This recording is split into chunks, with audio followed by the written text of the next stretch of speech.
Okay, so 687 lectures. Uh, in class yesterday, both classes, I discovered that I had some links to old presentations on the lecture 2 page. I'm going to fix them this weekend. The material was okay, it's just it was a little bit out of date and I'd restyled some of them, so let's go, if we just go to directories. By the way, I have a lot of problems with configuration management. I got code all over the place, and any single piece of code is likely to exist in 3 different locations, okay? And I'll update them and remember to update 2 of them, but the 3rd one I won't remember to update. And so, if you go to the wrong place, you can get out of date code. I will make sure that the code in project N, in this case 1, project 1 helps S18 is up to date. And I will make sure that the code in handouts repository is up to date. I have repositories for each of the classes. I'm going to get rid of them, okay, because I had duplicated code in them. So I'm just going to use a single repository folder at the top level, and I will keep that up to date. Right now, I can't guarantee it's all up to date. It's going to take me a little while. But the handout code there and in the project help is up to date. I made sure it was. So let's just go to handouts. Now let's do this. Let's go to 687 code. Where'd my code go? Code.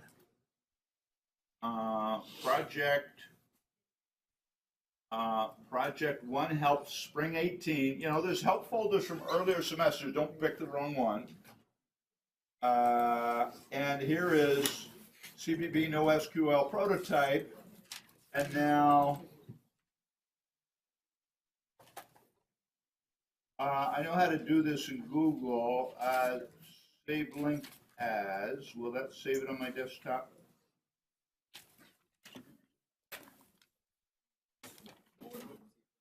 Let's see if it will. Save link as. And I want to put it on my desktop. Okay, and do I already have that on the desktop? I don't think so. So, tell you what, let's instead of doing that, let's do this. Let's go in and let's save the zip file to the desktop.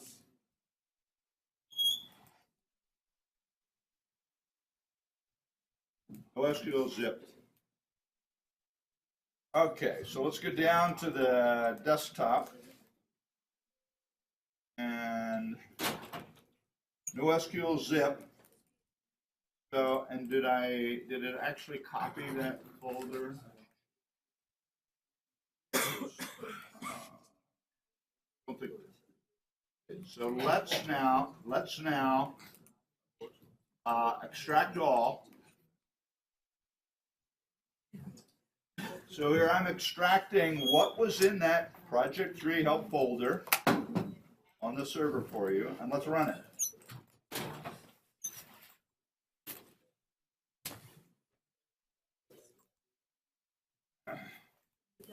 I looked at this. Oh, so you may see this message when you do. I have a later version of Visual Studio on my machine at home than this one, and it has a different version of the SDK. So here we'll just say Windows SDK version, platform toolset, okay. So now, as far as I know, I looked when I read the Harika had come and seen me yesterday, and when I read the Piazza notes, I went and looked at everything, and the only thing I could find, the only problem I could find was in the test stub for date time. Everything else built just fine right out of the box. But in the test stub for date time, if you tried to build this as an executable, it would fail because I was compiling it. I had written it against an older version of the utilities, and I forgot to change the test stub. But the code worked fine. But I've fixed that now. So before we start, here's a build.txt. If you look at that, it tells you exactly how to build everything. Now, what's going on here is I built date time as a static library. Remember from our discussion yesterday, we said that in order to build a program, you got to compile every CPP file, in that program to make it work. And so that means if I don't use static libraries, that I got to put every single CPP into the project, and that tends to, if a project gets big, this one wasn't so big, but it tends to clutter it all up. You would see in DB Core, you'd see the CPPs for everything. So I've done two things to avoid that clutter. One is I'm building date time as a static library. And this tells you how to do that. Build instructions for DB Core prototype. Right-click on DB Core and select Set a Startup Project. Set date time to build as a static library, and here's how you do it. Date time, properties, general, project defaults, configuration type, and off at the end of the screen, you'll see that you'll set it as a static library. So the instructions are here, really explicit. I don't think I left anything out. I tried not to, okay. So, and then right-click on it and build. Now, DB Core, if you're going to use a static library, DB Core, whatever is going to compile against that, needs to have a reference for that library. So, see, this is a reference to the datetime library, and the way you do it is, let me build everything.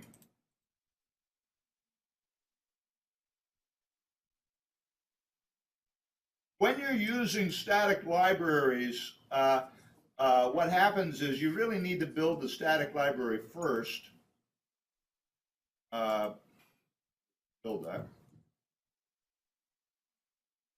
Windows SDK version was not found. So this is an issue with the different SDK versions. I don't know why everything didn't get updated, but so let's go to the properties and select the SDK version and just pick the latest one, whatever shows here, okay? So let me try to build that. Windows SDK version 16 was not found, so that means this machine, so let me look at this again, properties, SDK version. I told you to build against 15. What's going on here?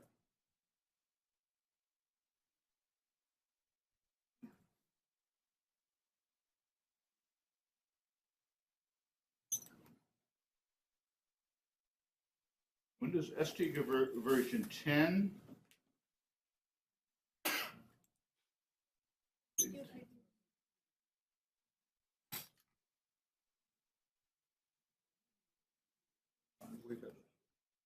What's going on here?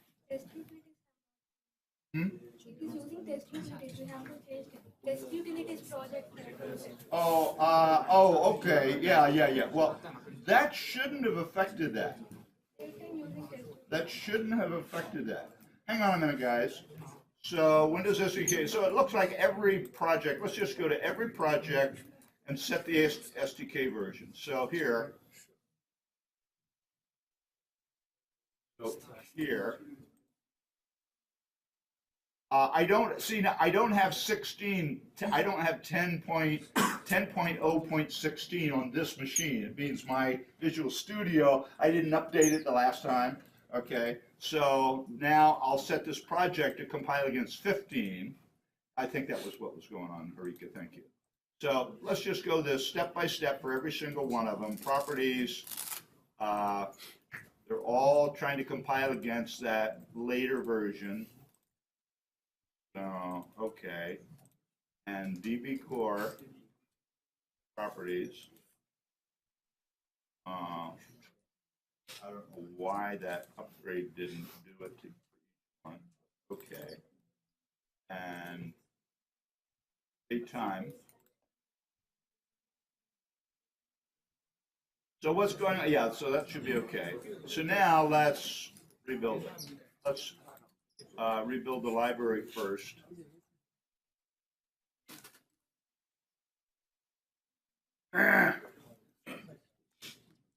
Utilities you haven't updated. I did update the utilities. I updated test utilities. Here it is. I updated test I didn't do it. I thought I did it. I just talked about it, I guess. Or I didn't click OK. That's what happened. I didn't click OK. Thank you, guys. You knew. Sorry about that. I forgot to click OK. String utilities, properties. This one's okay. That one's okay. DB Core, properties. This one's okay. And daytime, properties. This one's okay. All right, I just forgot to click OK. So what's happening, it's just the compiler version on this machine wasn't as up to date as the one that I use at home. And so, and you may well have to do that, depends on the version that you have. So now let's build it.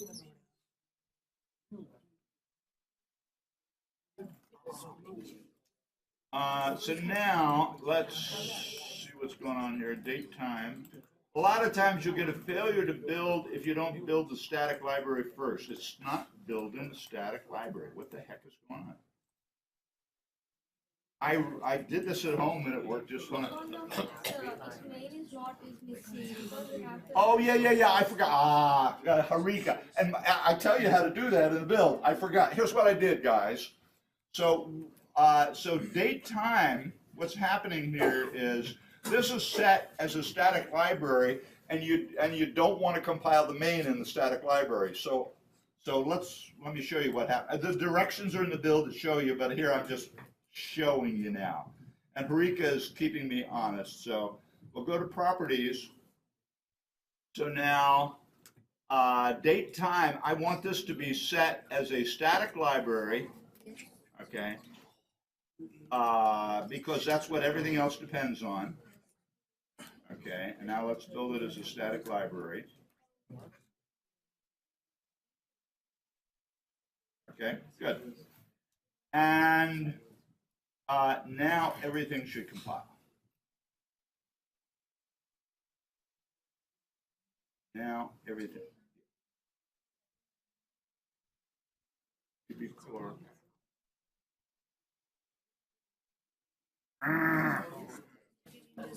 I just did this morning. I downloaded it from the site and it compiled beautifully. So hang on a minute. Let me figure out what's so DB Core. What did the arrow list say? Entry point.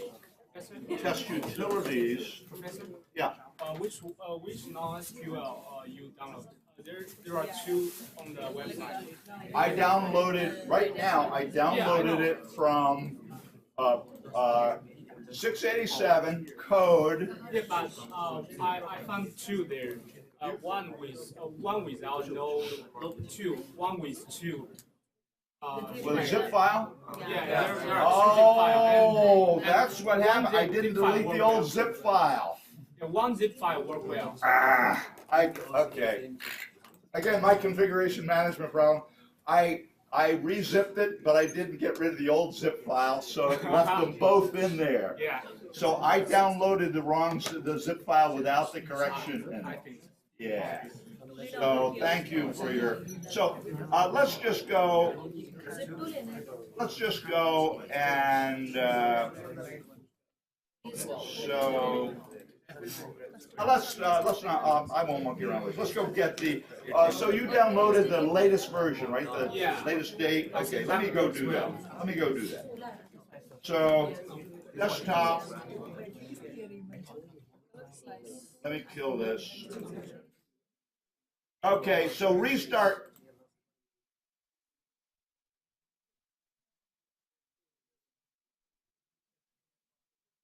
Where do you have this?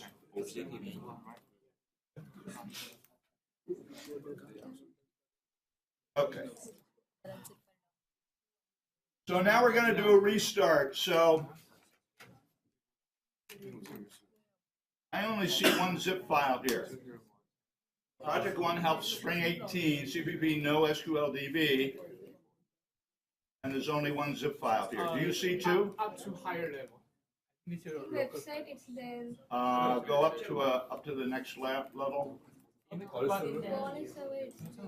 Oh, yeah, but this one should be okay because I copied this. Well, okay, I'll go up to the. I'll go to. I see two. So you downloaded it from the repository at the Yes. college level? Yeah, you can check it. Yeah, so they're supposed to be identical. I put the same thing on the college server I put here. But anyway, so let me go to the college server. Let me go to the college server. So, repository.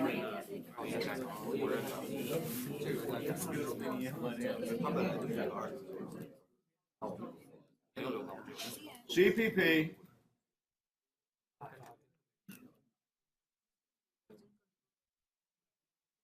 Not CPP parser. CPP. No SQL database. And here, there's only one no SQL database there.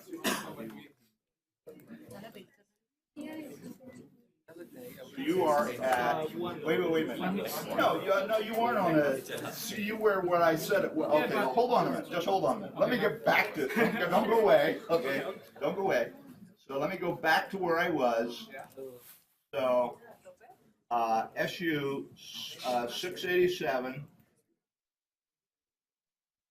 code.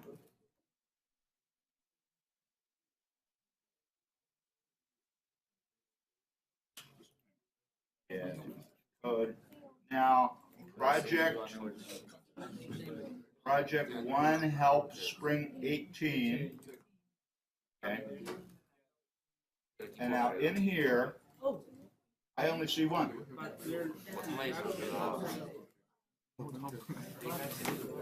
That's the latest one, isn't it? The one with the 2? One with the 2? Yeah, The one with the 2 is the latest date? Yeah, I think so, yeah. Yeah, that's 119. So for some reason, I don't see that. Let me pull up Google. I am not trusting Firefox. Let me pull up Google. So let me pull up Chrome.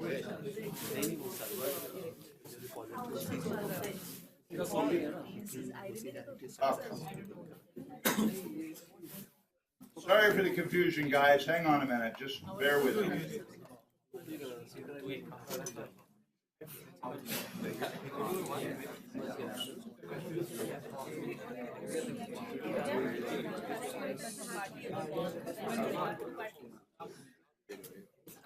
Oh, you know what? I didn't have an internet connection, so I was getting the cache. The local. I was getting the cache, local cache. That's what happened. That's why. So, okay. So hang on, guys. Hang on, guys. Hang on, guys. Directories, handouts, 687. So, guys, let me have your attention, okay? Just bear with me. Just let me have your attention. Don't. If you all talk, then somebody who's trying to listen can't hear. So I'm in 687, and we'll go to code, and we'll go down to Project 1 Help Spring 18, and CPP NoSQL prototype. And there is 2. I forgot to remove the old zip. There is 2. So, and the latest one is 119. So let's download that one. Okay. So save link as, and I'll save it on my desktop.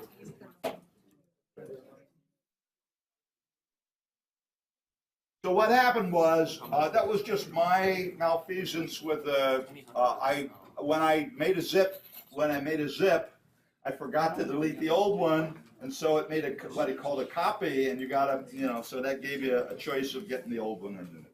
So anyway, now let's go down to the desktop and start this all over again. So let's extract all. They're wrong. It should be 2. Should be 2. Yeah, right side. Not this one. Upper. Yeah. Oh, this one, yeah, okay, this was from the earlier, so let me delete that. So here, thank you, I would have done the same thing again, okay? So, extract all.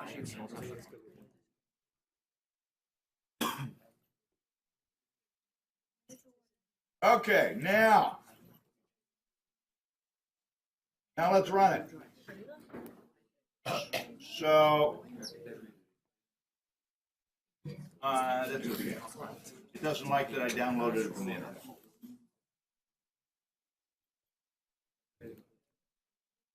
So now, let's build the static library first.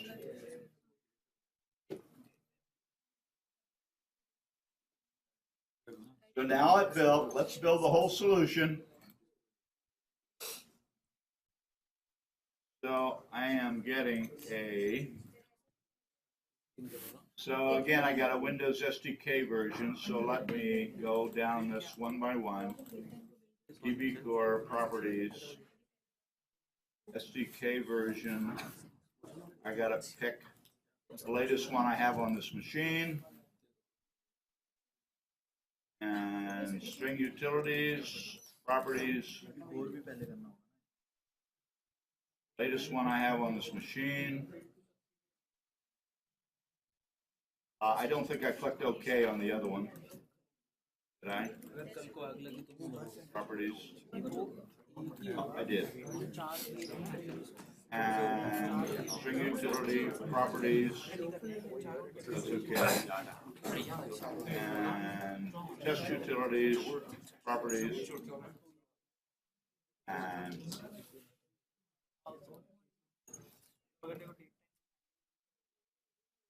And that's okay. All right. Now,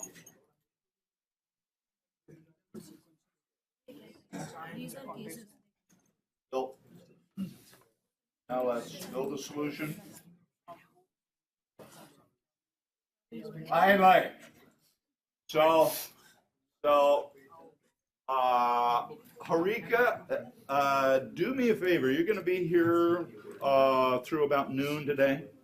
Come by my office and remind me, and I will remove that the old zip, so that you guys don't get faced with that again. Okay.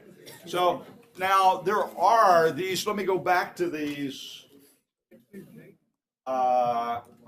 This build.txt tells you exactly how to build everything. So again, I'm using a static library for date time so that I don't have to include the CPP in my DB core. I've done something else with these utilities. I have built them so that everything is in the header file. There's no functionality in the CPP file, and you normally don't want to do that. Basically, I'm using templates and inline functions in the header file. For small utilities that are used in lots and lots of places, it's convenient to do that simply because you don't have to keep including that CPP file. All you have to do when somebody else includes that header, you got everything you need, and away you go. So you don't have to add anything to the project. Now, for a static library, so I'm using the date time in DB core. For the static library, you need to make a reference. And here's how you make a reference. You just right-click on it, and you say, well, let's just right click on the references and you say add reference, and this allows you to make a reference to anything you need. Now, I don't need references to these even though I'm using them because all the functionality is in the header file. Again, that isn't something you normally want to do. You normally just want the declarations in header file, but for little small utilities that you use everywhere, it saves you from constantly attaching that CPP file to the projects you're using.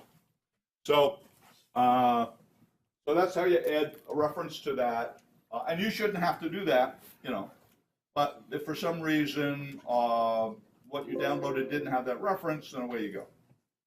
So.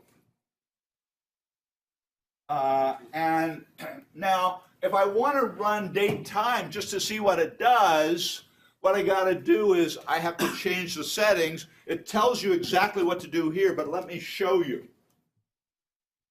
So with the date time facilities, let's say I just want to run it standalone to see what it does. So now I right-click on it, pick properties. And now I'm going to change it from static library to application. But I have to do one more thing. I've got to go into C, C++, preprocessor, and this test date time string, it says no date time. I'm going to just make it test date time. So what happens is around main, there's a little if-def test underscore date time. So if that's defined to the compiler, it compiles at main. Now, what I do is, when I want to build a static library, I don't want to remove that string. Okay, I'll forget, So I just make it no, and that doesn't match. No test date time doesn't match test date time, and so it won't compile the main. But now when I want to come back, I just erase the no, and makes it easy, quick and easy to do.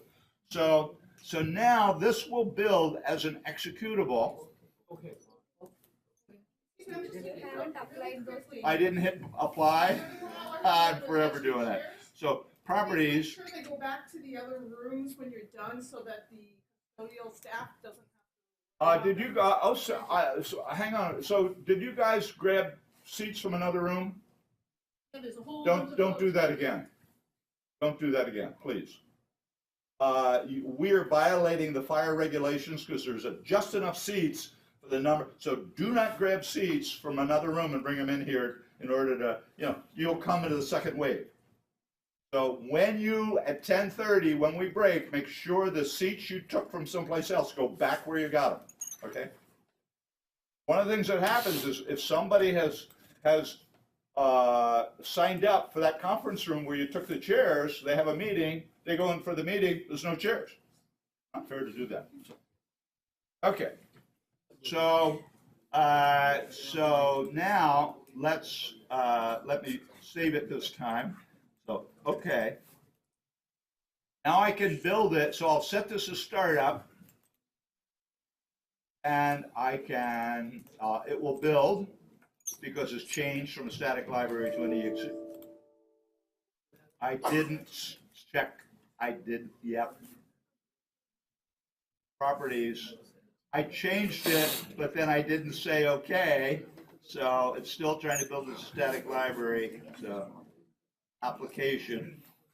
Okay, all right, now it'll build. Now let's just run it.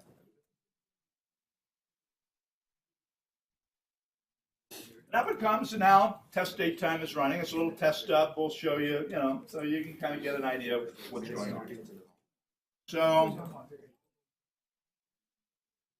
So let's set this back the way it was. So properties, change application to static library. Change the preprocessor statements, which is under C, C++ preprocessor. Remember we talked about the preprocessor in class yesterday. Change that to no. Change that to no. And click OK. And now We'll build it. And now we'll set, again, DB Core as a startup. And we'll run it. And it runs. Now, you guys probably don't have this run button on your menu. Say, where'd that come from?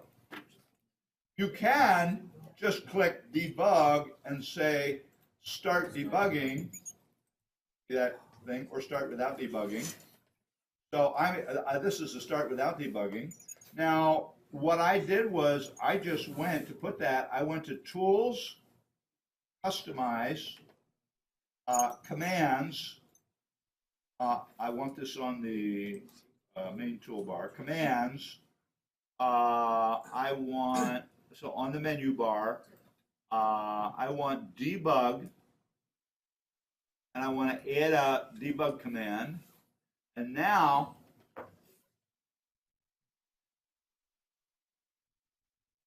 here's the debug commands. And if you scroll down, to the R's, you'll find run without debugging, or start without debugging, start without debugging. I'm not going to click on this because this would put a second one on my menu bar, okay? But that's how you put that. Just make it two more clicks, two fewer clicks to run it, okay? Or you can do Control F5. Is that what this is? A shortcut. I tend not to use the shortcuts, so I don't remember. But anyway, so now let's take a little bit of a look at the DB Core code, and then we will open up the requirements and look at the requirements. So here I have a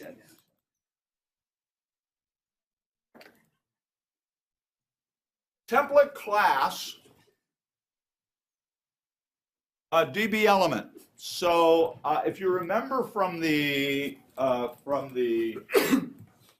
let's pull up the diagram.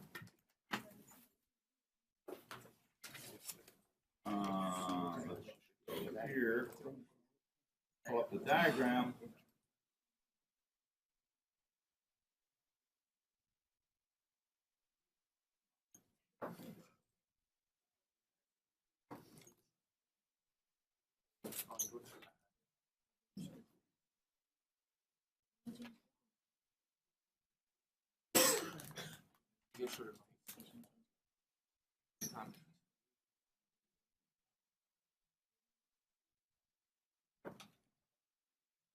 So let's pull up the diagram.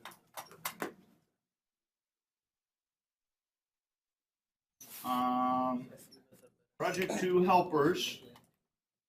So down in here, there is a class diagram PDF. So if you remember, we have a template class DB Core that's going to hold a whole bunch of DB elements. So this guy has a map. Normally when I'm using classes out of the library, standard library, I don't show them on this diagram. I just show on my class diagrams the classes that I'm building. But there is a map class, and all of these guys are stored in that map. An unordered map, okay? And they have some elements, you know. I haven't shown them all. There's 5 elements, and I've shown 3 of them. And there's a test executive, and I'm going to talk briefly about how that works too. So let's go back to Visual Studio. So I have this DB element class, and first of all, let's notice that it has private elements. It has a name string, a description string, a datetime object, one of my datetime guys, and children, and this is an alias. We'll go back and look at, see what it is, and payload. Payload is what you really want to store in the database. Everything else, the children, the name, the description, that's all metadata. It's data about the data you want to store. To help you for browsing, to help you find stuff and understand what stuff is. So the payload, and this is a template type, and so it can be anything, virtually anything. Okay, now let's see, what the heck is children? So I define up above, and I said using key equals standard string. This database will only accept strings as keys. I could have made that as a separate template type, and that would work, but almost always the only sensible things for a key is either an integer or a string. And for our use throughout this semester, it's going to be strings, and so I didn't go to the trouble of making an extra template parameter. You can if you want in your designs, but you know, there's no real driving reason to do that. So anything that I declare as key is just a standard string. It's just another name, but it tells me this particular string that I'm using is a key. So all I'm doing is making my code a little clearer. If I didn't make that definition, you'll see the standard string, blah, blah, blah. What is that? It's a key. And using children equals standard vector of keys. So this is, a vector is like an expandable array. I can keep adding stuff forever, okay, and it'll grow and grow and grow, and I don't have to do anything to make it grow. It's just, you know, I push back elements on the end of the vector, and if it needs more space, it just silently goes away and allocates more space. So really easy, simple and easy to use. And so children is just a standard vector of keys, and I can index that. Okay. So now my element is providing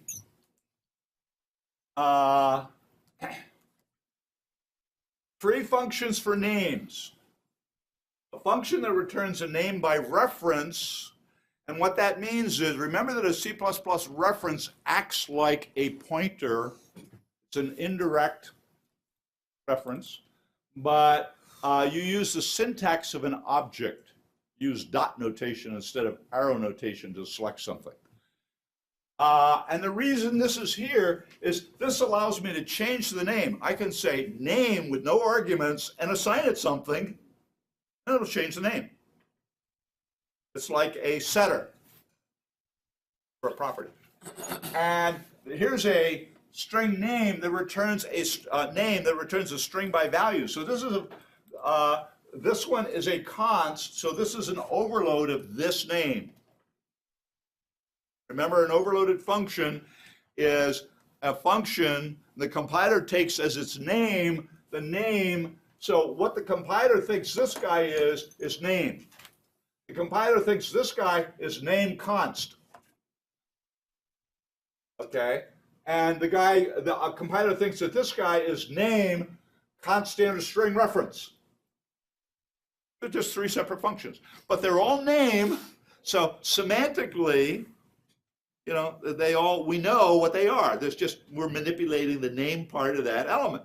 So this allows me to change it. This allows me to ask for the name on a const object. If I have a const object and I only return a reference, the compiler will fail to compile that.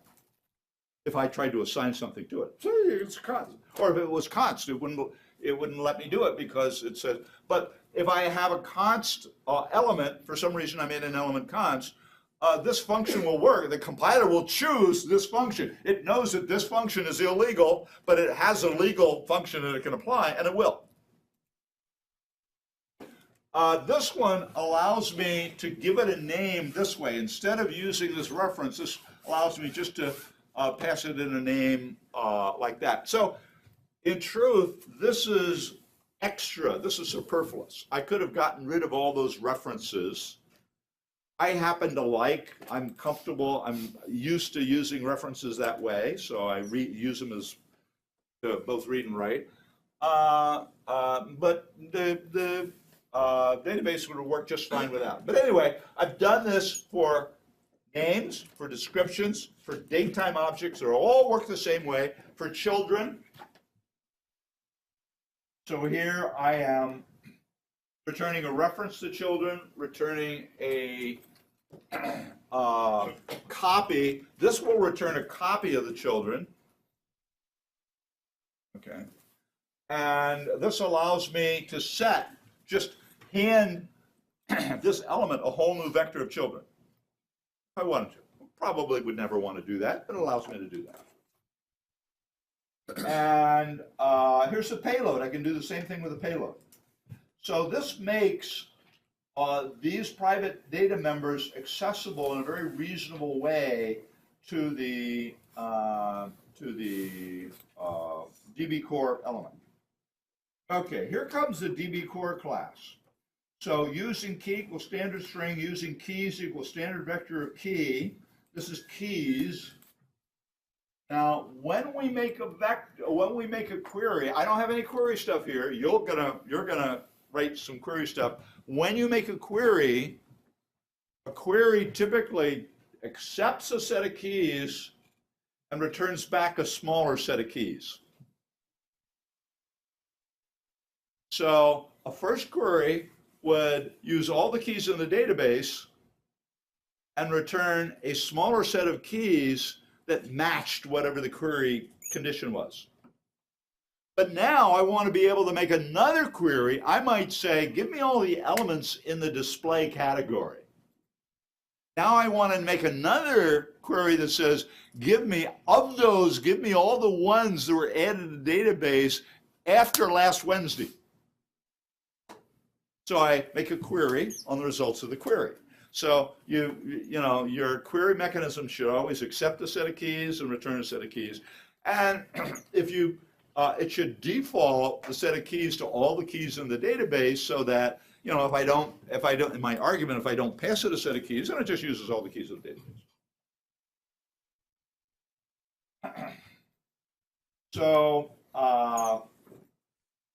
So using DB store, so DB store is my standard map, standard unordered map of key and DB element of T. And I don't want to keep writing that, I want a shorthand notation, so here it is, DB store. So now it's a whole lot easier if I put this, down here, you look at what the database is holding, this is a DB store, but if I put that unordered map, it's more to read, more to get your, so this makes it easier to understand. And let's look at the methods. So there is a method keys that returns all of the keys in the database. There's a method size that returns the number of keys in the database, number of elements. Each element has a unique key. You cannot store two separate elements using the same key. An unordered map won't let you do that. Okay, multi-maps will, but an unordered map won't. And we don't want it to. The whole idea of a database is you need some way to uniquely identify each element, and that's what the key does. Operator bracket allows me to index it. So I can take my database and I could say 3, and that will give me the 4th element of the database. Remember that we start counting at 0. But there's 2 of them. There's an operator bracket that returns a reference and an operator bracket const that returns a DB element by value. If I have a const database, which I might sometimes, I pass it to a function as const because I don't want to change, then the compiler, if I didn't provide this second indexing operator, the compiler would fail any indexing operation. Even though you're only reading it, the compiler doesn't. So, but the compiler will pick this const version to apply to the const object. Now, if this is going too fast for you, starting at lecture 4, we're going to go through abstract data types, and we're going to talk about every single one of these in gory detail. So,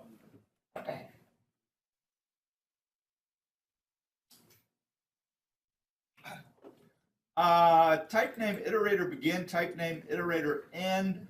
I won't explain too much about this. This is part of, this is part of a mechanism that the standard template library uses to allow me to iterate over containers. And if you provide a begin function and an end function that return iterators, I can put my database in a range for loop. I can say for auto item colon DB store, and exit, that's what allows me to use that for statement. And you'll see that in some of the code. Now, because this is a template, I have to put all its methods in the header file. Now, what's going on here is that the compiler, when I have an unspecified type, the compiler cannot generate code for this class with an unspecified type because it doesn't know how big that type is, so it can't lay out the code because code layout depends on the size of all the objects. So it does a syntactic analysis. It might fail if the syntax, if there's something wrong with the syntax, but it doesn't generate any code. What happens is when application code uses that template class, it specifies the type, and now the compiler can generate code. But in the application, the only thing the application is going to do is include DB core. So if it's going to it's got to compile all that DB core stuff to generate code, because no code was generated yet. Even though I compiled that template class, it was just a syntax check. In order to generate the code, the compiler needs access to all those methods, and it gets it through the include file because I've included all the methods in the header file. Normally, we don't, for a non-template class, we don't do that. But for template classes, we're required to do that because of that compilation model that we talked about yesterday in class. So, here's DB core contains. I'm asking it, do you contain a key? I'm passing the key in by a constant reference. It's saying I'm not going to change key, but I don't want you to copy the whole string and just give me a pointer, essentially, to that, a reference to that string. And now, iterator iter equals dbstore.find. So find is a method supplied by unordered map to quickly find. So a unordered map uses a hash table, and the hash table has constant lookup, okay, and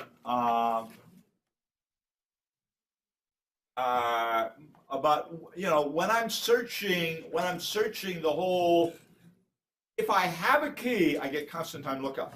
But when I need to search the whole database, it's got to be linear time. I'm going to sit, because I got to sit and look at every single element to see. So here, I am comparing all the elements with this key. Now what the find will do is as soon as it finds it, it'll return. It won't iterate over the whole thing and then return the result, unless it didn't find it. So now what I'm saying is iter equal dbstore.find key, and if it doesn't find it, then the iterator is equal to the end function, the iterator returned by the end, okay? So an iterator that you get from the begin function points to the first element in the collection. An iterator returned from the end function points one past the last element, whatever that means. So for a linear, like a vector or a list, well, like a vector, it's just in memory one past. But for a map, what does that mean? Because all those elements are stored on the heap, okay? So it doesn't matter what it means. It's just that that is unique iterator, guaranteed not to point to, guaranteed that you can access it, but you can't dereference it. I can access it, get a value for the iterator, compare it, okay? But if I tried to evaluate it, contents of that iterator, it would throw an exception because it points to one past the last element in the collection. So, but this is just a nice mechanism, so I didn't find it. Away we go. So now one of the things you need to understand is that a map The map has an indexing. And if I provide a key in the index function for the map, and that key doesn't exist in the database, it will create an element in the database, a default element for that key. So just by searching, if you have this key, if you say, gee, here's a key doesn't exist. So let's see what happened. You put it in and everything's fine. It just creates a default element for the key doesn't exist. Okay, so you don't want to do that. What happens is if you're not sure whether the key exists or not, you want to call contains to see if it does, because you don't want to add a dummy element to the database that doesn't mean anything. So DB core is keys. So now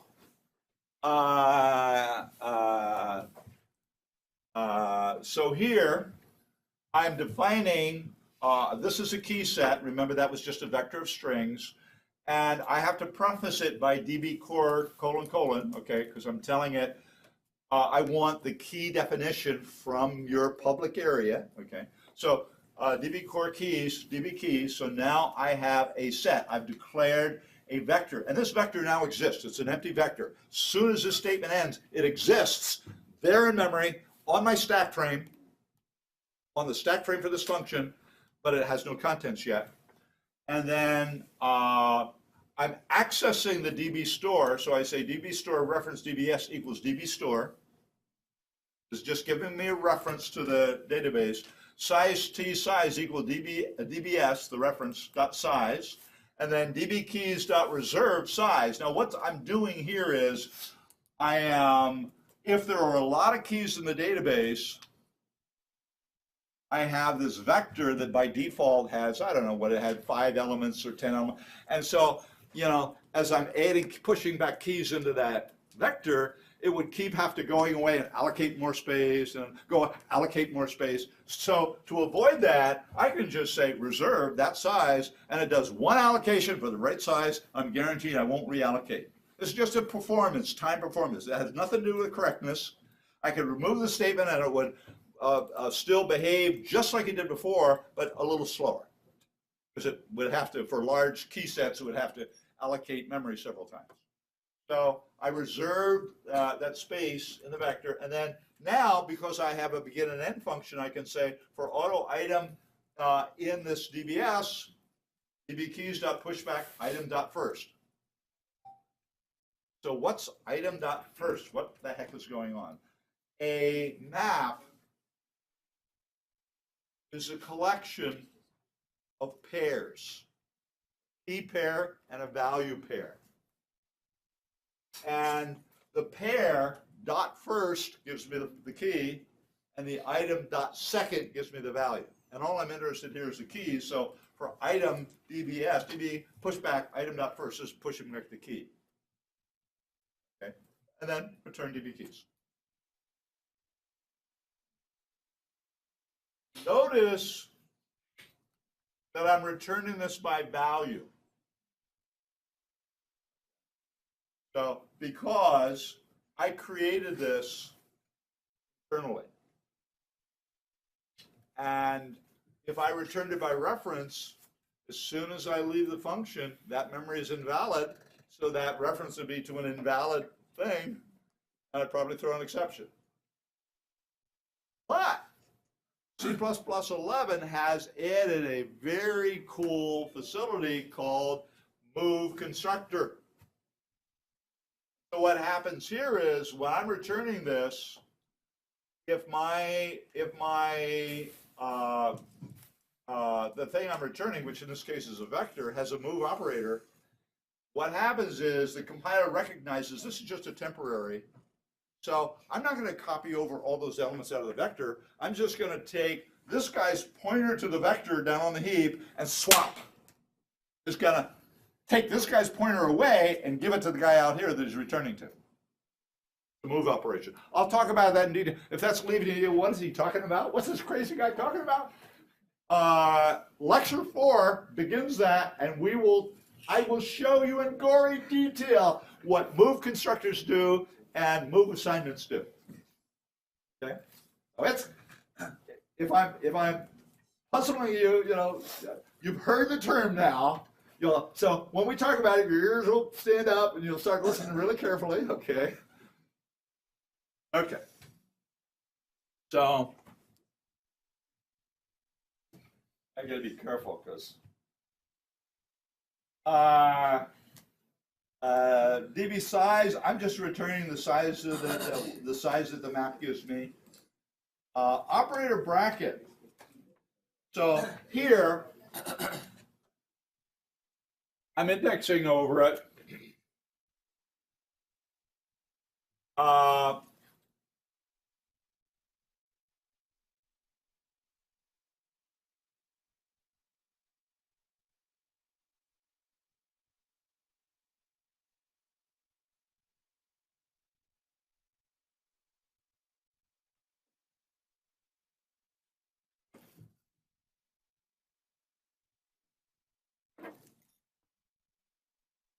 I don't like what I did here. Oh no, I do like what I did. So here, if I don't contain the key, remember I told you that if I index that map, it will create an element. So here, what I'm doing is, if it doesn't contain the key, I am inserting a default element. Now, you could say, I don't like that, throw an exception. That'll be okay. I try not to throw exceptions because it litters your code, the using code, with try-catch blocks. So this is a design choice, and I'm not sure it's the best design choice. I'll ponder this a little bit, and I might change it to throw an exception if it doesn't contain the key. So, because this will put a default element in the database. That may not be a good thing. But if it does, it just returns DB store key.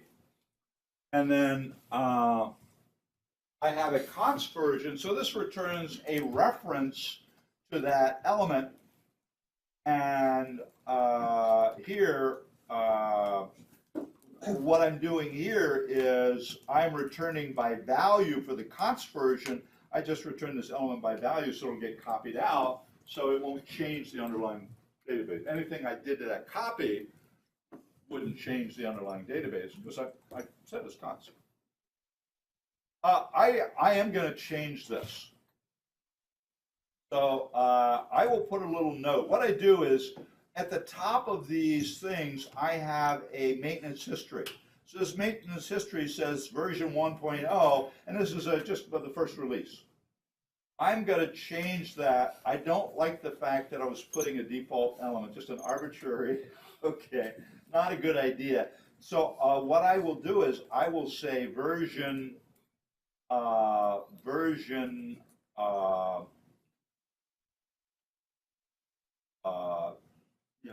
2 or 1.1 or whatever, and I'm going to change this.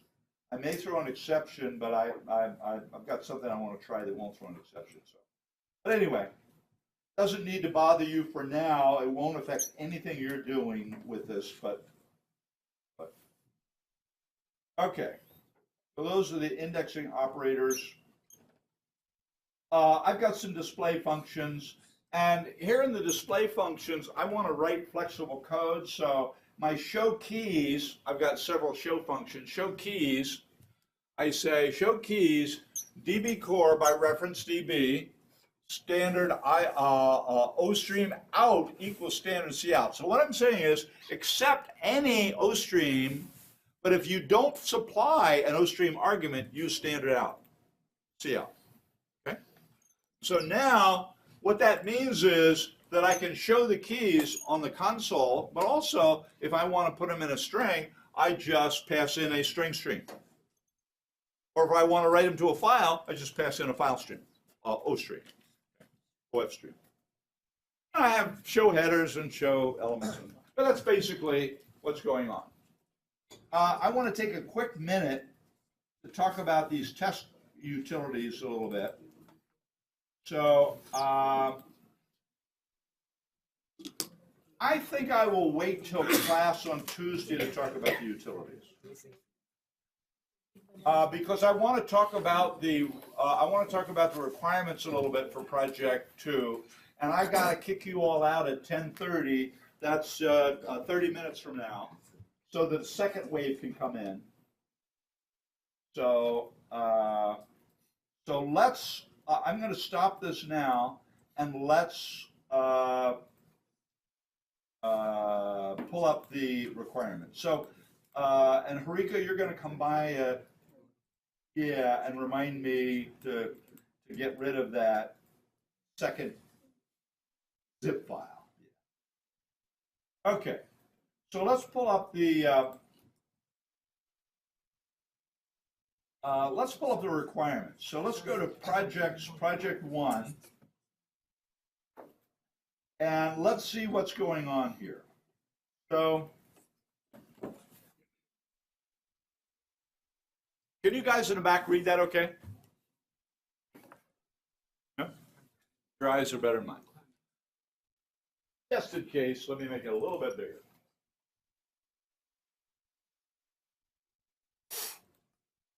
So, shall be eminent. Did I make that bigger?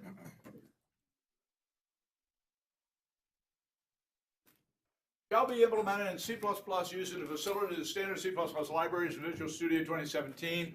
So, yeah, we certainly did that. And I demonstrated it. Remember that there's this test facility, this test utility that helps you demonstrate you met each requirement. And I started that process for you in this code, in this prototype. You want to look at that and understand it. I will talk about that in class on Tuesday. I'm going to talk a little bit, very quickly, about the DB core in class, but mostly about the test facility.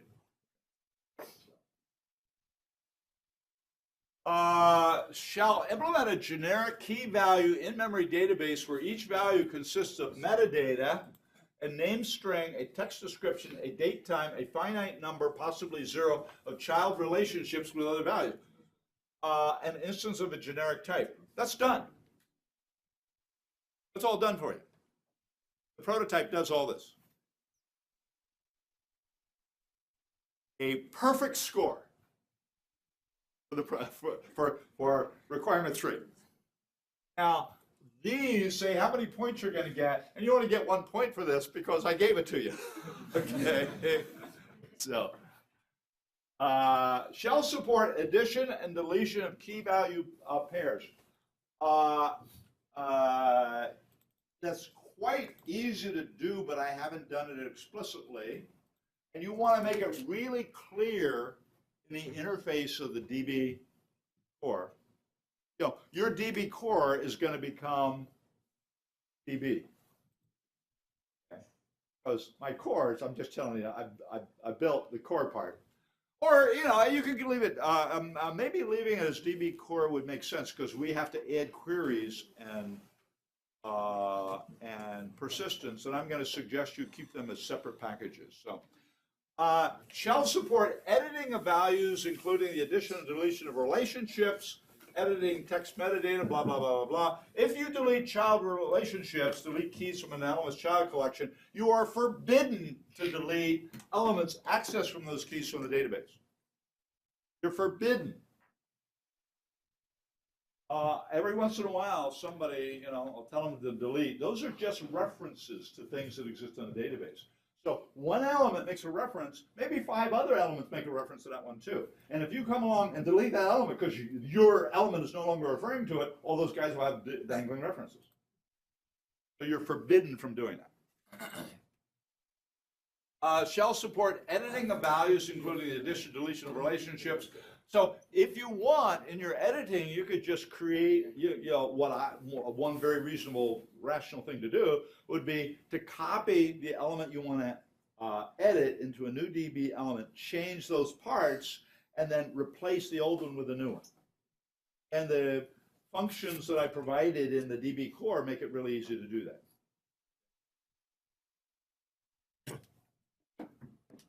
Shall support queries, so queries is interesting. Select, blah. So imagine, here's a scenario. You're required to have categories. I've said up here that you're required to have categories. And I didn't provide a categories collection in the metadata, and I don't think you should. I think the categories should be part of the data. Because some other application of the database won't have categories, so why burden it with all that stuff that is really suitable for this application? So I think your type that you're going to save should be perhaps a class or structure that holds a collection of categories and a string that represents the file in the, a path to the file in the database. You got a choice here. The key, my mental model is the key will be the file name.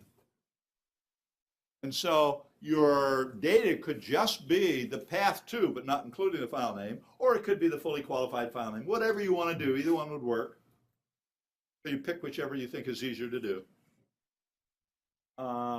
So now your data is a collection of categories, and it says this file belongs to these categories. It makes sense to have it as part of that one payload element. The whole idea of categories is, if this is used in a realistic situation, there's an enormous amount of data there. A repository, a real working repository, would probably hold 10,000 elements, 10,000 items. And so you don't want to search 10,000 items. So what you want to do is have categories. So here's the display category. Here's the here's the user interface category. Here's the check-in category, checkout, or whatever, So you have categories associated with it to make searches easy. So now your query might be, give me all the keys for the display, all the keys that have display, have the display category. So now I get all the files that are associated with the display facility. But now I want to make another query on top of that that says, of those files, give me all the ones created since last Wednesday. So I want to make these compound queries. I want to make a query on the results of my query, which means that your query mechanism needs to accept a set of input keys and return a reduced set, probably a smaller set, of a selection out of those keys that you've passed in.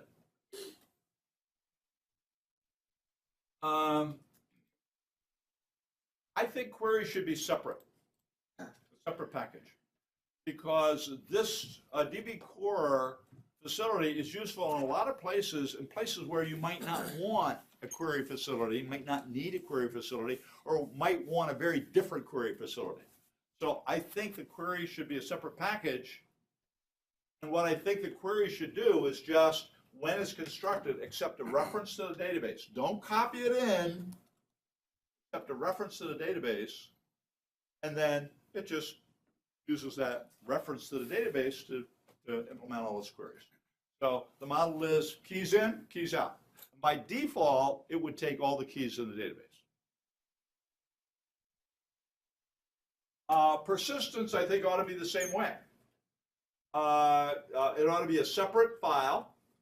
A lot of applications for a database, you never want to persist it. It's just I'm managing state in this program, and when the program goes away, the state's gone. I don't care, because next time I run it, I'll have to recreate it. So I think the persistence ought to be separate. And here, I think the persistence, one nice thing, I think you should persist based on the results of a query. So I want to persist all of the information about files in the display category in this file. I want to persist all the information about files in the user interface in this file. Okay? And the reason for doing that is we have this huge thing, and here I'm working in the display area. I don't want to load, all the DAGs files and Wei Heng's files, and because I'm only interested in my own, and I don't want to wait while all those things load. I just want to load that my own stuff quickly. So that's called sharding. Sharding is a term that database database designers use to mean that I can save part of the database in this location and part of the database in this location. By default, it ought to save the whole thing. So if you don't specify as a result of a query, then it ought to save the whole database. But these are in name files, and it's perfectly okay to have a default name. Makes sense.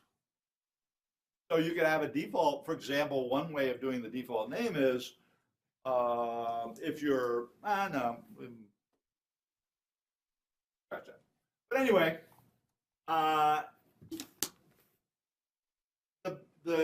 your major work on project one will be, I think the editing will be really simple. You need to support the queries, and you need to support the persistence. And of the queries, you need to be able to make queries based on a previous query. And also you want to be able to make unions, a query of unions. So when you make a query on a query, you're doing an and condition. The first query gives you one condition, and the second query gives you the next condition. So when you're done with the two queries, you're saying, give me all the keys whose elements satisfy the first condition and the second condition. But you also want to be able to make a query that says, give me all the keys that satisfy the first condition or the second condition. So now the query may be making a bigger set of keys than the original query. And I'll leave that up to you to, figure out how you're going to do that. That's your design.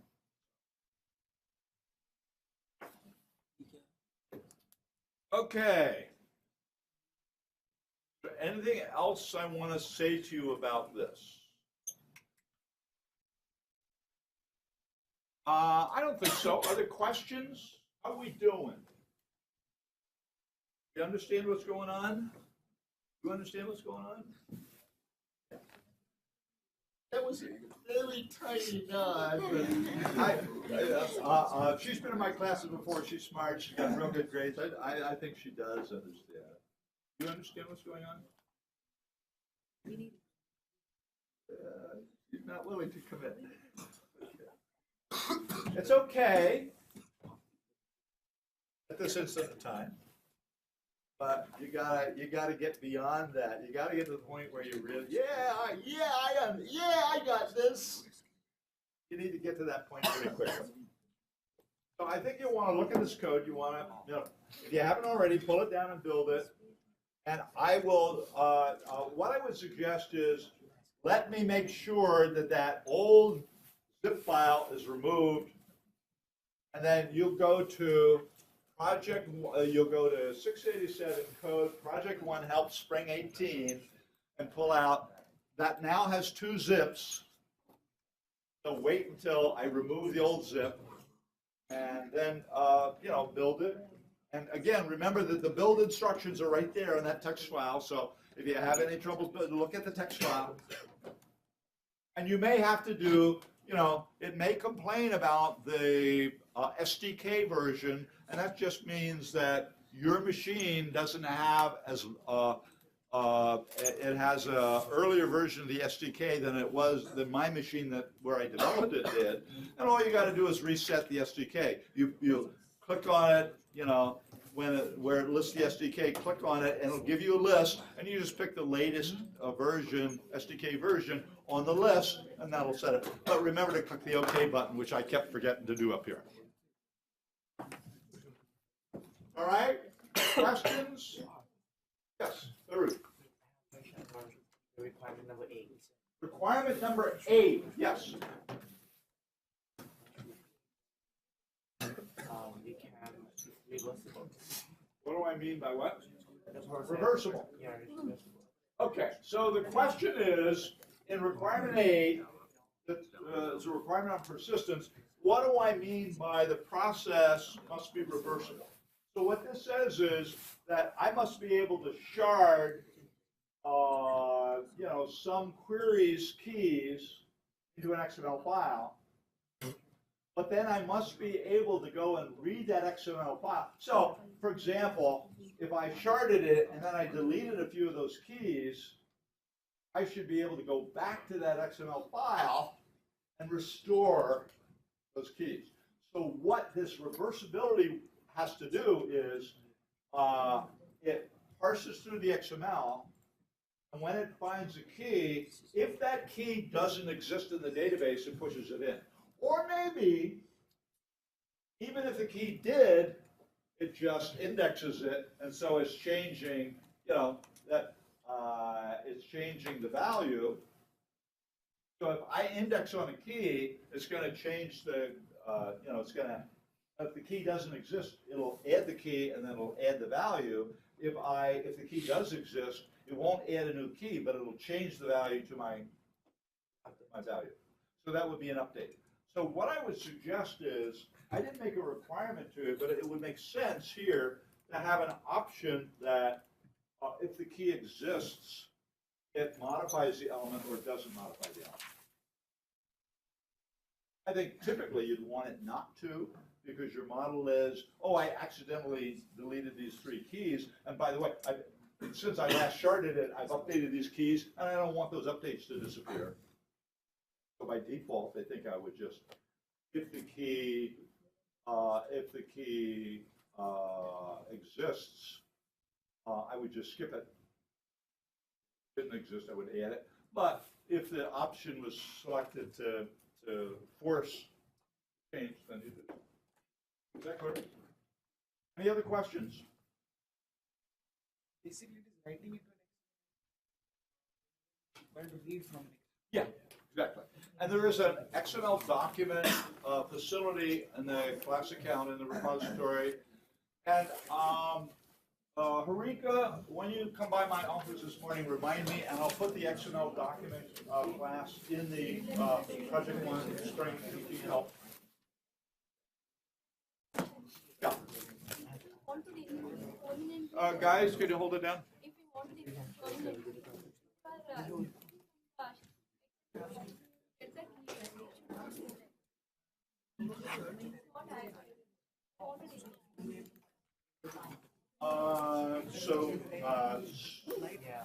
So I'm not sure I understand your question, but let me tell you so my model is that you'll shard based on a query out into a file. And now I accidentally deleted some keys. And now I want to read that file back and restore that shard. But the question is, do I overwrite keys that I didn't, values that I didn't and the answer is I wouldn't by default, because I might have made changes since I sharded.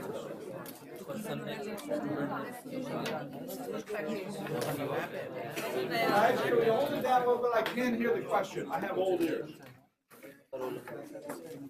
Yeah, kind of like that. Yeah.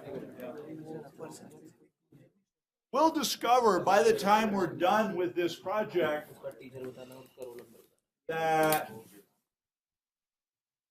our database can have indexes. It can have stored procedures. It can have all that cool stuff that you're used to from SQL, and we'll discover it's really easy to put in place.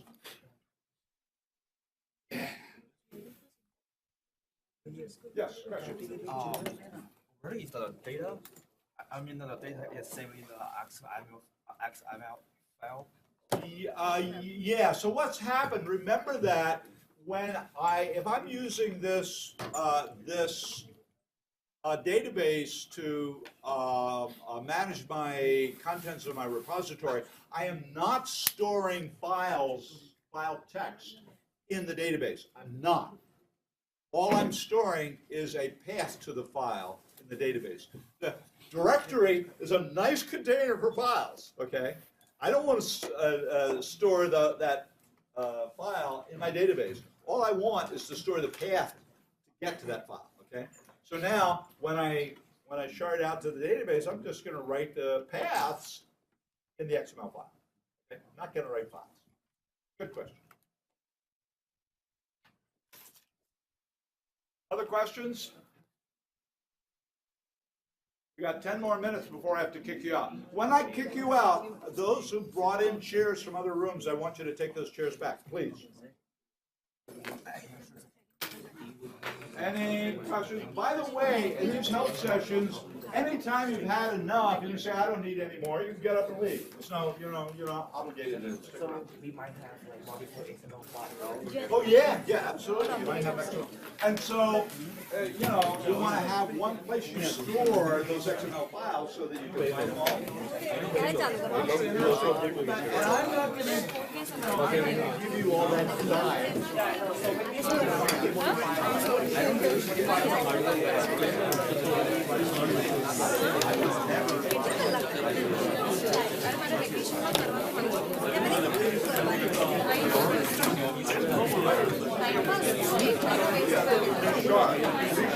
You don't go and picture with it. You just repersist it.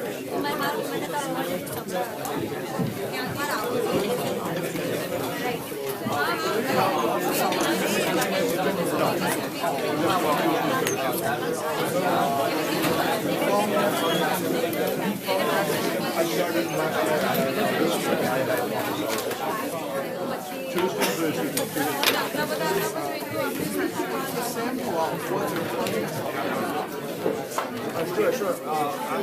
Why don't you ask me in class or ask me on Piazza? I won't show you. I'm not going to design for you. I'll show you a little bit. It's kind of like something like this.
For each key,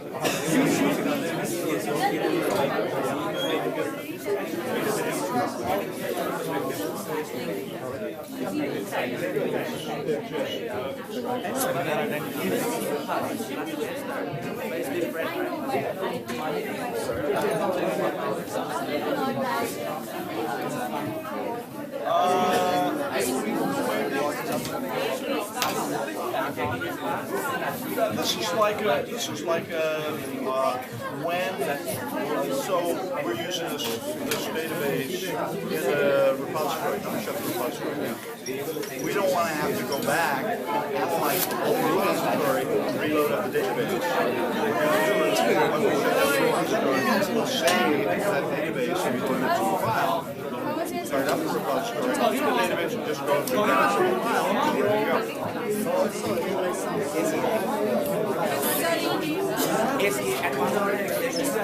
It would store, basically you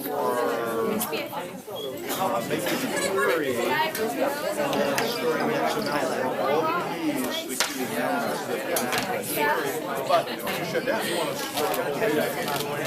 So what I would expect to see in a repository is some charts, and then the whole database also. You know, the last time we saved the whole database was a file for the whole database.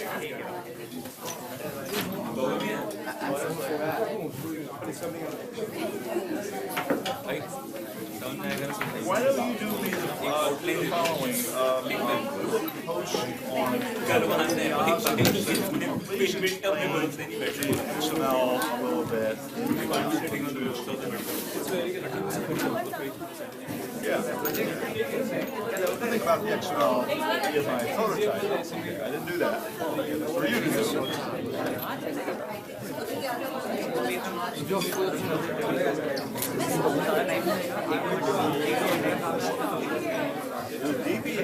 So a database is a key value store, and the DB element is the value. But it's the DB element holds metadata, the stuff we really want to store. So the stuff we really want to store is not the DB element, it's the T part of the DB element.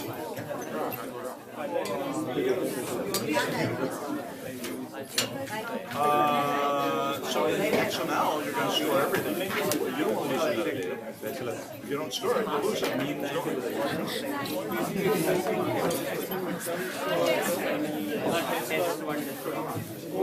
Yeah, this is not a table database. Understand? It's a hierarchical. Yeah, that's what the child. The only relationships are the child relationships, which are dependency. Will be used as dependency relationships. We don't do normalization. No SQL. There's no normalization. There's no complicated table structure. None of that. What there is are elements and child relationships. Child will access dependent relationship with XML. No, an element has child keys and say these this element depends on these elements. Whatever depends means for the repository, it means that this file depends for compilation depends on these other files. I can't now. We're going to start. No, asking class. I'll talk about it a little bit in class. That's too big for Piazza. Okay. You can talk to Amara a little bit, but I would suggest that you do two things. You ask in class, and then anything that hasn't been clarified for that, you come to my office hour on Tuesday, and I'll go through it in very detail with you. Okay. But I think you'll hear enough in class. That kind of, Piazza is great for short little questions, but for big, long questions, it just doesn't work. I have to remind you that the version problem, it should be solved with installer. I can modify the student with the lower version of SDK. I can install it. Why don't you, are you going to come by and help me with YouTube stuff? So Nag is going to do that also. Nag was going to help me with the YouTube stuff. You said you had volunteered to do that. Yeah, I can. Why don't you come by at 11:30, and we'll do two things. You'll show me how to upload a video to set it, and I want to define a channel. Actually, I haven't done that before. Oh, okay. Yeah. Well, then Nag will show me. But just come by. If you want to hear it, you can listen as Nag helps us both. Yeah. But then also remind me and show me how in Visual Studio. Okay, yeah, If there's a of course. quick project setting, you know. Yeah, that's really quick. Yeah, so you don't have to do it on each individual. Yes. Yeah. Okay. Good idea. Thanks.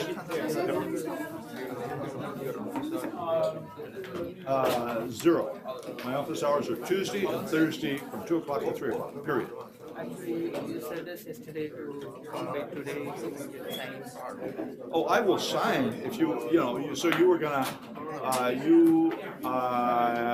so you have the forms for the, right? Do you have them with you now? Yeah. I'll sign it right now.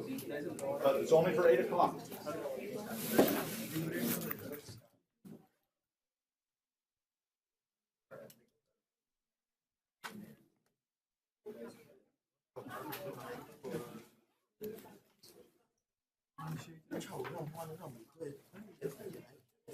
What did I do with my pen? Here's my pen.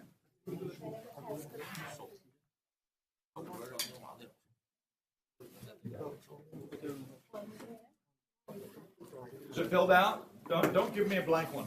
You got to fill it out. So go away, fill them out. I will be in my office at 11:30. I will sign them there if they're all filled out. Okay? Yep. Okay, is this the second wave?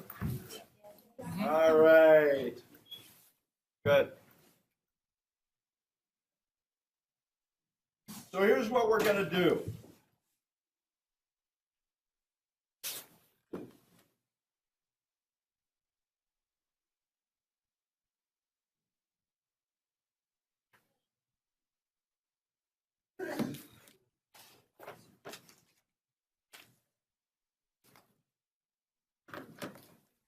So I am going to download from the college server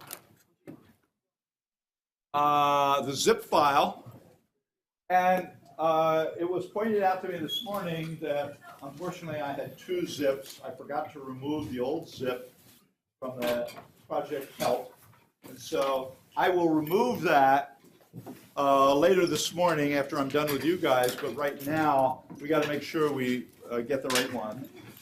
So our agenda, what we'll do is I will download onto my desktop on my machine the prototype, and we'll build it and run it, look at it a little bit, and then we'll pull up the requirements and we'll talk about what you have to do. Okay? So let's start by grabbing the, so let's go to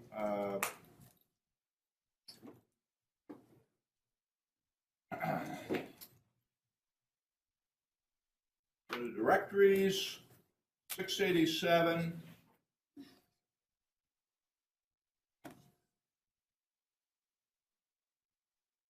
Code.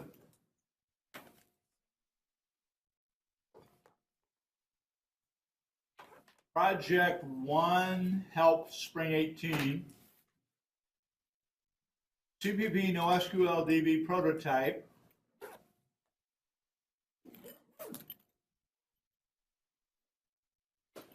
And why am I not seeing both?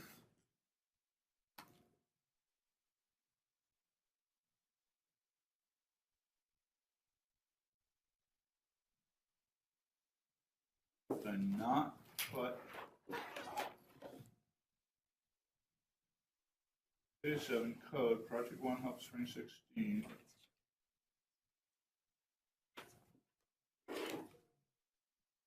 All right, let's do this. Hang on a minute. We go to repository, CPP, NoSQL DB.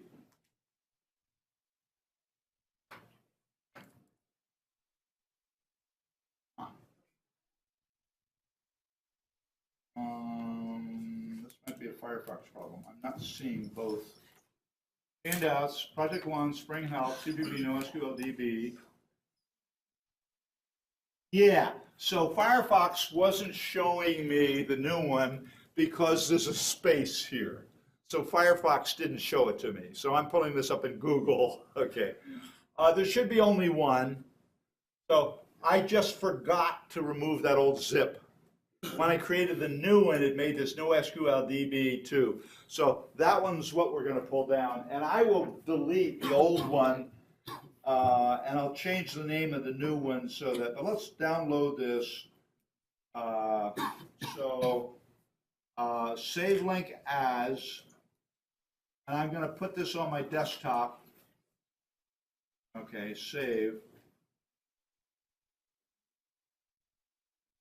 So now that zip file should be on my desktop. And here it is. So let's extract all.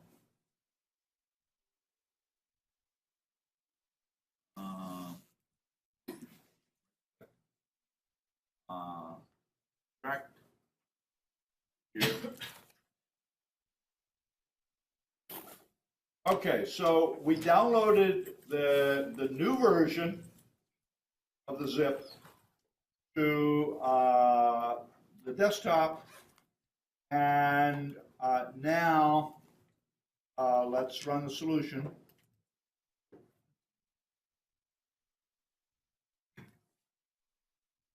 Now, because I'm running a downloaded one, it's nattering at me about security stuff.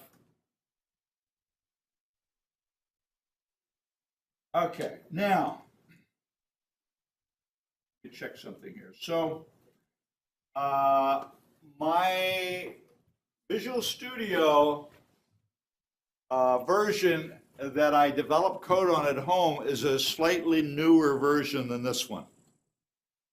So if I built this, it would say, we don't have that SDK. So what we have to do is, let's go to DateTime, right-click on it, go to Properties, and so this one's okay. So maybe I changed that, so this one should be okay. So let me just do a build. And that one built okay. All right. So let me just see if these all build, if the SDK version is okay. So let's build this one. So the SDK version wasn't. So let me go to DB Core Properties and change the SDK version to. Now, what happens when I click? So I'm at the Properties and Windows SDK, I just clicked on it, and now it's giving me a list, and you want to pick the most recent one. So this is the one that my project links to, but I don't have it here. I don't have it on this machine. So you want to pick the latest one on the machine. So if you keep your Visual Studio up to date, you won't have that. And now I got to click OK on it, and now this should build.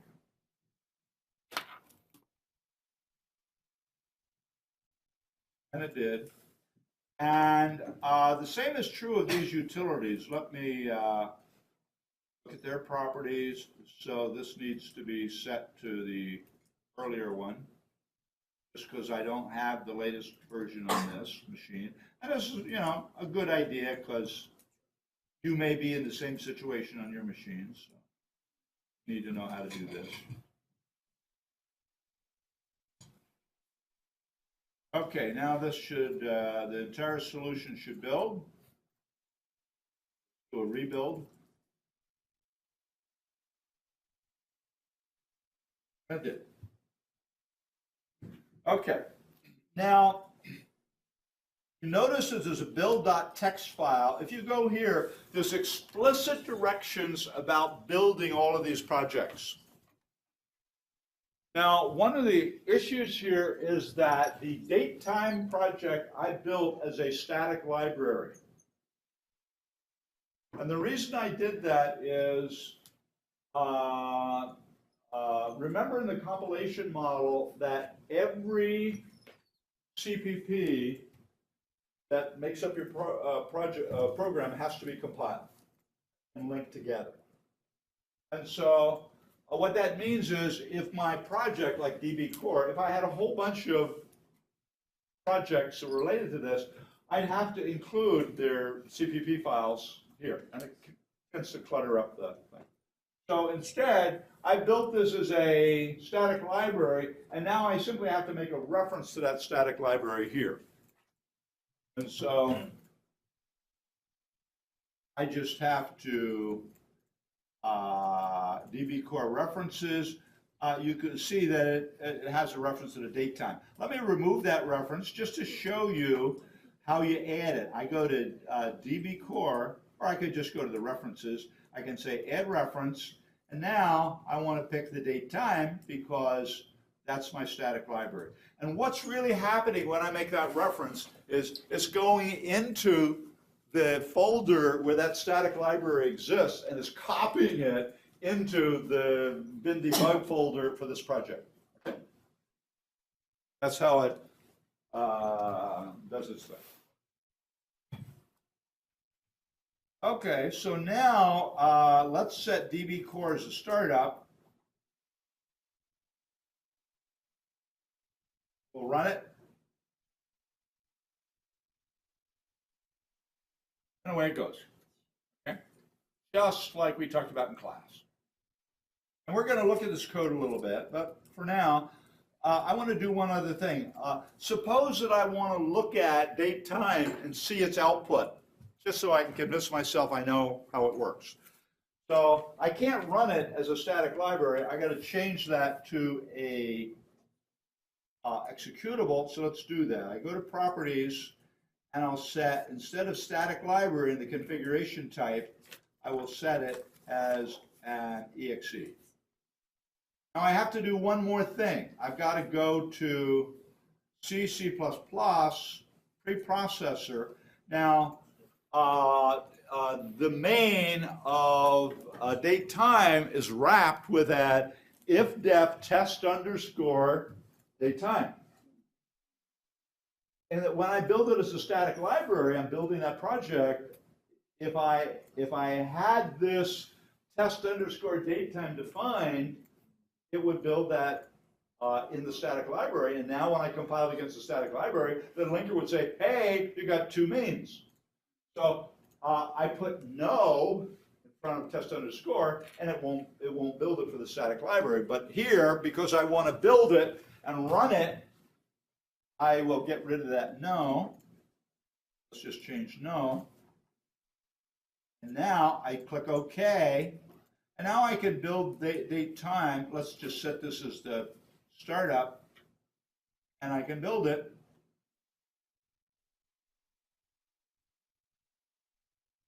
And voila, there it is. It's running. But now my DB core won't compile, okay, because it doesn't have that static library. So let's put this back. Just, so here we come back to date time and properties. And the preprocessor, we want to make this no. Or, you can change it however you want. You just want to make it something that won't match that defined. And we need to go to the general and set this to static library. And now it should build static library. It does. But now I can't run it because it's a static library. Put this as startup. Okay. Now I did one other thing here. Let's look at the test utilities. Oops. Test utilities.h. Test utilities.h. Come on. So the test utility is a small, simple little application. And notice the CP, I designed this so the CPP file for these utilities don't have any content that you're going to use. This is just test content. So what that means is, now I don't have to include those CPP files. All I got to do, when I link #include that header, I get everything I need. It builds it all, okay? So it makes it easy to use these without, moving a whole bunch of CPP files around. Okay? So normally you don't want to do that. Normally it's not a great idea to put all of the executable stuff in the header file. For templates we have to, but for non-template files we don't. And it's a good idea to keep just the declarations of the header, implementation of the CPP file, and for all the major packages in a solution, that's the way we build it. But for simple little utilities we're going to use all over the place, as long as there's not much, put it all in the header file, and all we got to do now is include the header file. We don't have to worry about CPP files. Little design idiom that I use. Okay, we'll talk about the code. Just give me a second here. Talk about the code just a minute.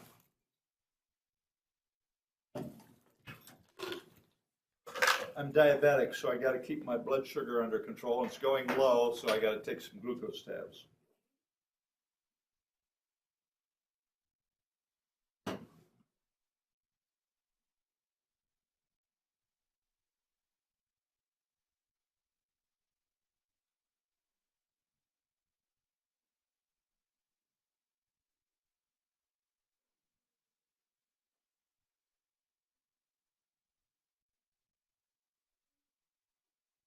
DB Core and the elements it uses are template classes.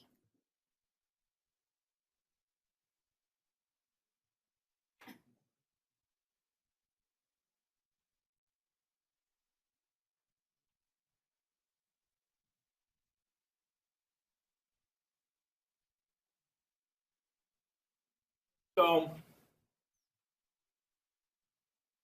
DB Core is template, DB element is template. DB Core uses a template class from the standard library, standard unordered map. And I typically don't show classes from the standard library in these class diagrams. I just show the ones I'm working on, the ones I'm building. Now, I have to say, I think I will change this diagram to show the map because the map is such a central part of this database that it really makes sense to show it. So, and the DB element has actually 5 elements. I've only shown 3 just so the diagram doesn't get so cluttered. And I have some test stuff. And I don't know whether we'll have time to talk about the test stuff today, but if we don't, we'll talk about it in class on Tuesday. So here's my DB element. And first of all, notice down here in the private area, I have a name string, a description string, a date-time object, one of my date-time objects, and children. What the heck is children? It's a type. This is a type alias. And a payload type T. The payload is the data we want to store in the database. All this stuff is metadata, data about the data. So the metadata helps us when we're browsing around the database to understand what is this element, what is this element, what is this element. Oh, okay. So the description tells you, you're looking, oh, okay, I'm looking at. Now, this database is not going to, when we use this database in the repository holds files. We're not going to store files in the database. The directory does a beautiful job of storing files. You know, we don't want to put them in our database. What we store in the database is the path to the file in the repository. Okay. So our T will have a path, but it also, you're required to have categories for each of those files. So we're going to store in our T will be a class or a struct. It has 2 things. It has a vector of categories, and it has the file path. Bada bing. Now what's this children stuff? Well, if you scroll upwards, you see, aha! In DB element, using children equals standard vector of keys, where a key is a standard string. Using these aliases makes it easier to read and understand your code. If I see in my code string, what does that string represent? I don't know. But if I see key, I know what it represents. Okay. And children is just a standard vector of those keys. All right? Piece of cake. So in the database, in the repository, the children are going to be dependency relationships. So this file depends for compilation on these files. And you list them in there. Now, that should not be, that's a transitive relationship. You don't want to include, so if this file depends, if file A depends on file B, and file B depends on file C, you don't want to put in A, I depend on B and C, even though you do. You put in A, I depend on B, and B tells me what other files it depends on. The reason for for storing it transitively like that is that if I make a change in some lower level one, I don't have to go back and change everything, okay? So you really, those transitive relationships are useful and important. So anyway, now for each of those elements, each of those things I'm holding, I'm providing 3 functions to access those. I'm providing a name that returns a reference to that, and this allows me to both read it and write it because it's a reference. So what's returning is a reference.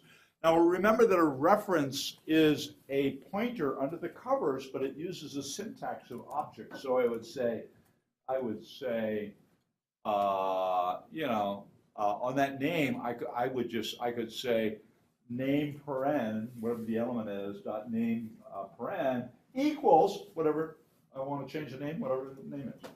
But I can return the name by value.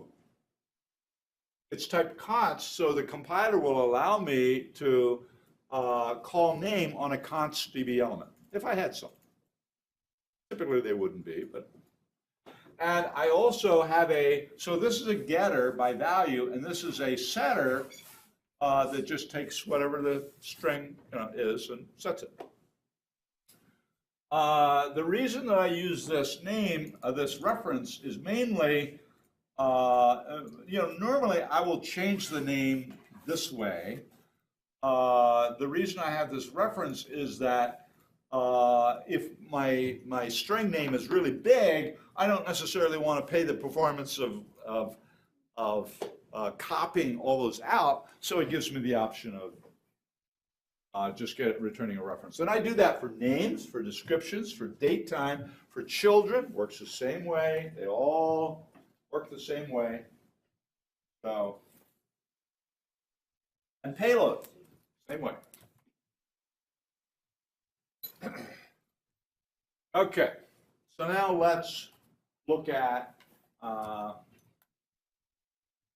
and notice that I've included these in line. I normally don't do that, but these are so small, these functions are so small that I just defined them in line in the class.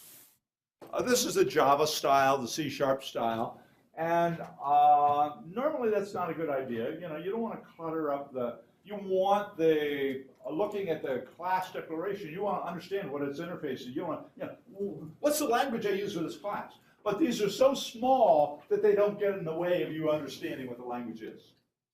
If there were 7 lines, if I have curly brace line, no, I wouldn't do it. I would put them outside the class declaration. And we're doing that in the DB core. So now let's look at the DB core class. So again, I have these aliases using key equals standard string. And there's just another name for. If you're used to the old C and C++, old C++, it's a type def. The syntax is different. Type def orders them and swaps the, In using, we put the new name on the left and the old name on the right. A type def does it just the opposite, which is always a little weird. So using key equals standard string, using keys equals standard vector of keys. So this is a key collection in my database. And using children is a collection of keys. And DB store is the standard unordered map of key DB elements, so I can refer to it quickly. And also, this is very readable. This isn't quite so readable. What is, oh yeah, this is my, but this is just a DB store. And iterators, I'm not going to talk, I'll talk a little bit about them, but they are a mechanism used in the standard template library, which the vector and the unordered map use. And we'll talk a little tiny bit about it, but if that puzzles you, don't worry about it. We'll get to that. So now I have methods to access the database elements. I have a method that returns all the keys as a key collection. I have a method called contains that says, does this database contain this key? Now, one thing you need to understand that in these unordered maps, if I index it, if I say index, and if that index doesn't exist, it creates it with the default element. Maps all work that way. Yes? Children and keys, they are the same thing. Beg your pardon? Think children is equal to keys. So that means I can replace children with keys. Like My ears are old. I'm not hearing all those words. on the above one, you said children is a collection of keys. Children is a, so here, Yeah, children is a collection of keys. So that means in terms of keys, we can use children. Instead Uh, of keys, can we use children? yes, you can, but you really should use the keys function, I think. That makes your code clearer. Okay, so actually, even that isn't quite correct, because the children are just the keys that belong to a particular DB element. This key returns all the keys in the database. Okay.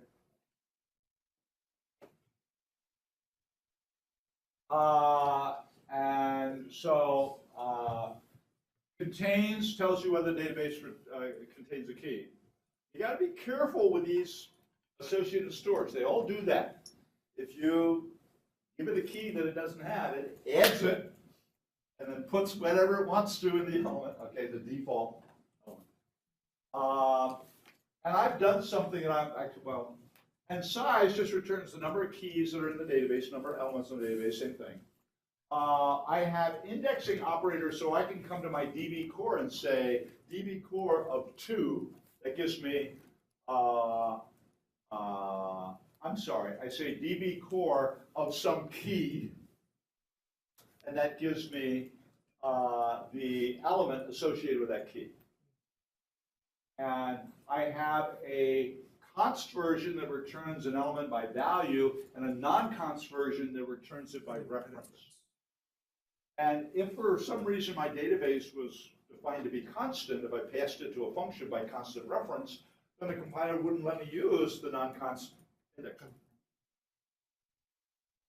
I have iterator begin and end. So in the STL, there's a standard mechanism that all of the containers in the STL provide. Begin function returns an iterator is like a smart pointer. An iterator uses exactly the syntax of pointers. Plus plus moves to the next one. But what does it mean to move to the next one in a hash container? It means I step over all of the addresses in the table until I get to the bucket, and then I walk up the bucket until I find it. So it's a lot more complicated than just moving to that next element. But plus plus logically moves to the next element. So the iterators are each container defines its own iterators that know how to give you the next element or whatever. So the begin function gives you an iterator pointing to the first element, and the end function gives you an iterator pointing to one past the last element. So I can compare when I do a find. If it doesn't find it, it just leaves you at end, and so you just compare to end to see if it found something. So here, return DB store begin, return DB store.end. I'm just using, these are just the begin and end functions of the underlying unordered map. So away we go. So now I have methods to return the DB store by reference, by value, and boy, you don't want to use this very, if I, that database could be huge. I have 10,000 elements in it, I don't want to copy it out by value. But especially for testing, you want to be able to, operate on constant databases. And now, so I can, and I can give my my DB store. I could give my DB core a new store if I wanted to. I could just replace the entire store. Normally, you wouldn't do that. Okay. Normally, you wouldn't do that. But for testing and stuff, you probably want to be able to.